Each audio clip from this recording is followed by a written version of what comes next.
What's good, baby? So, if you don't know who I am really quickly, my name is T Styles. I'm an urban fiction thriller writer. I also own and operate the Cartel Publications and the Elite Writers Academy, where we teach writers not to write, not how just to write the first book, but multiple books to build a career.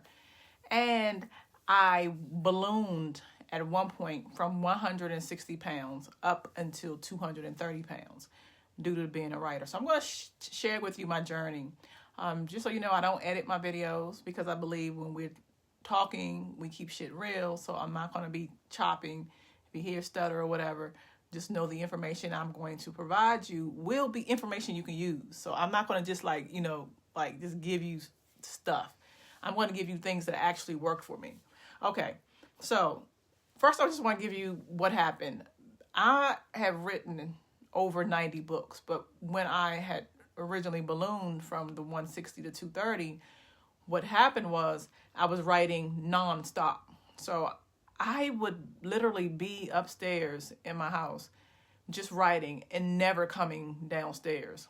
Not only that, I had a refrigerator up there with a microwave so I can meet my deadline. So I would just roll out of bed with my laptop, go to the refrigerator, eat, warm stuff up, and roll right back in bed. Like, I had no idea how unhealthy that was because my career was thriving. I was very successful, it was at the beginning of my career. So I really didn't care until I couldn't fit in my jeans, and a whole lot of other health issues started happening where I would wear jeans and then have like the rash around your belly part from just sweat and your body not being able to breathe. I would have to walk around with this cup because my digestive system was pretty much not working, and I would have to walk around this cup and would have to eliminate my saliva because it just would not go down. I would also wasn't going to the bathroom. So my number two, I wasn't able to eliminate myself but like once a week. Fibroids out of control. Like, it was madness what was happening. And it got to a point where it felt like all of my systems just shut down altogether. So I'm going to talk to you about 5 things that I did that worked so that you can do them.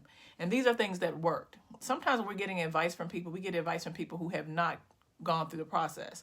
So this is the opposite of that. So if you do these things and you tailor what I'm going to tell you in a way that works for you, then you'll see that it can work. And I'm going to also have before and after pictures at the end of this video so that you can see that I'm not just talking, but I actually was able to do this.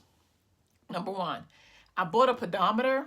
Back then it was the Fitbit, and I loved that device because just wearing it for the first day, like, I really wore it and I didn't do anything different with my habits because I wanted to see how bad it was. So I just went about my day with the Fitbit regularly. And the first thing that I noticed was I was only moving 500 steps a day. And the goal was to move 5,000 steps a day at that point. And throughout the entire day, that's all I was doing. So upstairs in my room, would walk to the refrigerator, go to the bathroom, shower, take care of myself, get back in bed, equated to about 500 steps a day. So that was the first thing I did. So the first change I did was actually increased it from 500 to 5,000 steps a day. Listen, I wasn't in the gym. I wasn't outside.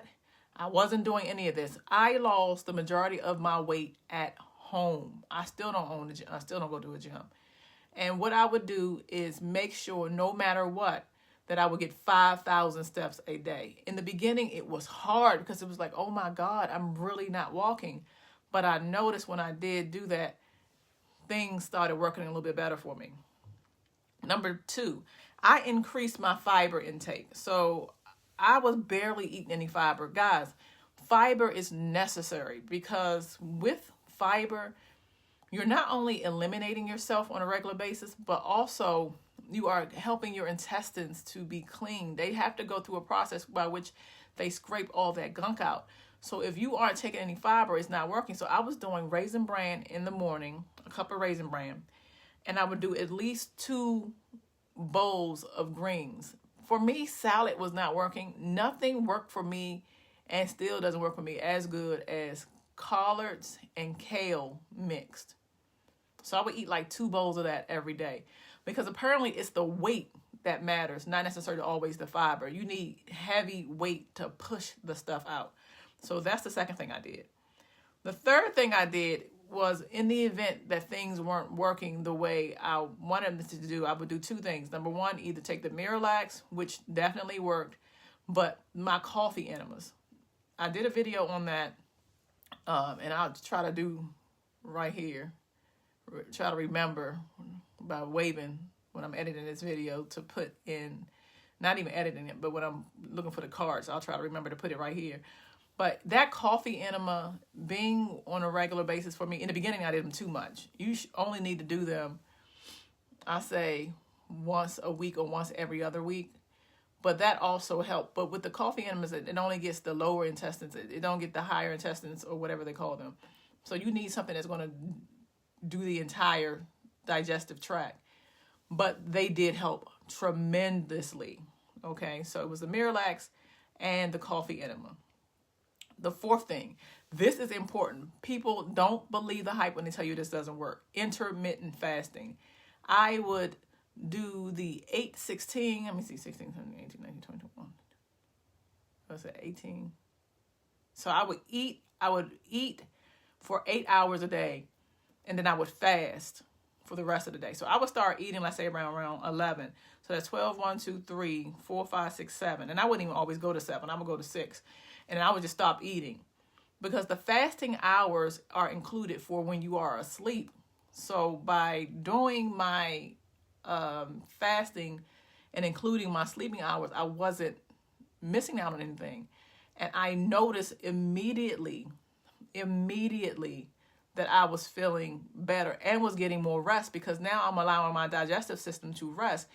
If you are in bed at night and you've eaten and you're eating real late, you are forcing your body to have to digest the food, and so you're not going to get your best rest. But by stopping the eating at 6, not only has my body, have a process by which to just get rid of the toxins or whatever that's in my system, but also because I'm not overworking my digestive system at night, I'm resting better. That was just a plus.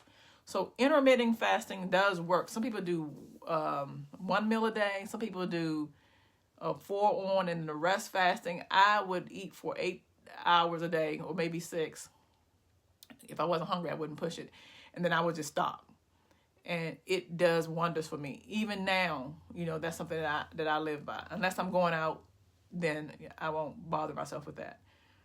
The biggest thing was the next thing was getting up and walking every hour. This is crucial. I ended up eventually changing the Fitbit to my Apple Watch. But both of them have this feature, the Fitbit and the Apple Watch. But I would get notifications that I haven't moved. So, and then instead of like sitting around, I would get up and like take at least 15 steps. People tell me, I can't do that. I have a desk job. Okay, or you want to survive, or do you want to die? I mean, what do you want? Because when something is important enough for you, you make time for it. If you're driving and you do that for a living, if possible, just get up and just swing your arms. Just try to keep moving, because the body is not made to be sitting in one area for hours at a time. And if you have a desk job, no excuse. Who cares how people look at you? Get up and move them legs, swing those arms, and get those steps in place, because that did help me majorly. These are the things that I did on a regular basis. And I also want to add this bonus, magnesium. Magnesium was amazing, because magnesium also helped break down the foods that was in my system, in addition to everything else that I'm doing, to allow for better elimination, because you can't lose weight if you're not regular. And I'm not talking about those half dumps. I mean a full dump where you feel like, the weight of the world is just gone. Magnesium allows you to be able to do those things. And I'm going to put a link down below for everything that I use. These things work. Now you can see these pictures.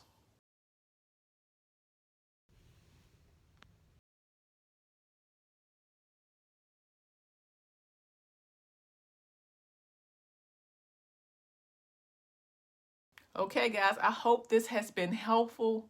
Good luck on your journey.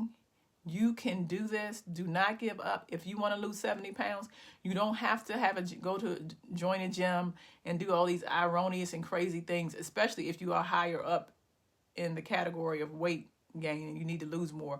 It's not necessary, but you can do this. I hope that this helps, and I will talk to you soon. Bye.